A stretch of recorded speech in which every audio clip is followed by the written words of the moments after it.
بالله من الشيطان الرجيم بسم الله الرحمن الرحيم الحمد لله رب العالمين وبه نستعين على أمور الدنيا والدين الصلاة والسلام على أشرف الأنبياء والمرسلين نبينا محمد وعلى آله وأصحابه أجمعين أما بعد سبحانك لا علم لنا إلا ما علمتنا إنك أنت العليم الحكيم ربي زدني علما بسطة بالعلم وبركة بالجسم يا أرحم الراحمين ارحمنا يا ذا الجلال والإكرام اللهم فقهه في الدين وعلمنا تأويلا. قال الله تعالى في القرآن الكريم بسم الله الرحمن الرحيم يا عبادي الذين آمنوا إن أرضي واسعة فإياي فاعبدون كل نفس ذائقة الموت ثم إلينا ترجعون والذين آمنوا وعملوا الصالحات لنبوئنهم من الجنة غرفة تجري من تحتها الأنهار خالدين فيها نعم أجر العاملين الذين صبروا وعلى ربهم يتوكلون صدق الله العظيم وصدق رسول الكريم. Bapak Ibu yang dirahmati oleh Allah Subhanahu wa taala, selaku hamba Allah di muka bumi ini, tugas kita tak lain dan tak bukan adalah untuk beribadah.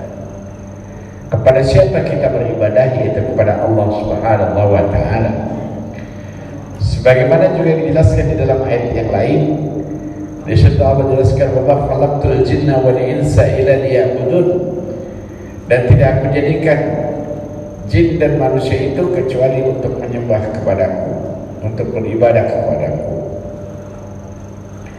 Demikian juga di dalam surat Al-Ankabut ayat 56 Allah juga berfirman. Apa firman Allah? Ya ibadiyallazina amanu, wahai hamba-hambaku yang beriman, sesungguhnya bumiku luas.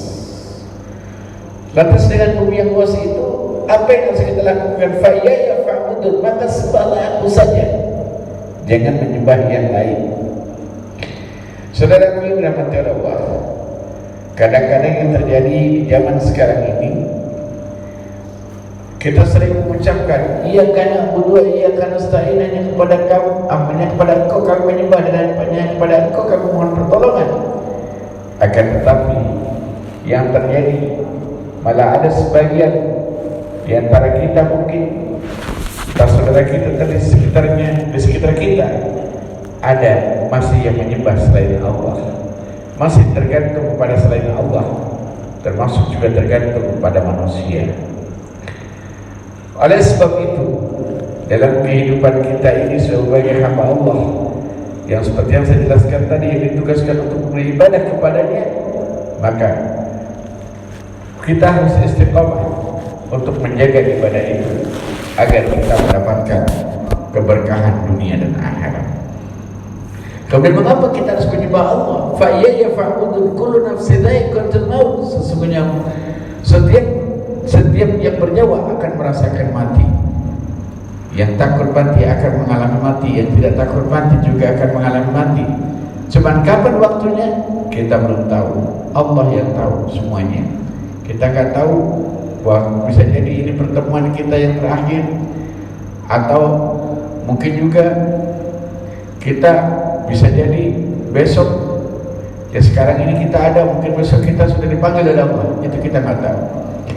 Kemudian cuma tanda-tanda kematian itu sudah Allah jelaskan. Bagaimana tanda-tanda bahwa kita itu akan menghadapi kematian, yaitu rambut semakin lama semakin memutih, mata semakin lama semakin rabun, dan lain sebagainya. Itu Allah mengurangi daripada apa yang Allah berikan kepada kita. Kemudian di dalam ayat ini Allah jelaskan, walladzina amanu wa 'amilus solihati lanubawwi'annahum minal jannati ghurfatan tajri min tahtiha al-anhar khalidina fiha ni'ma ajrul 'amilin.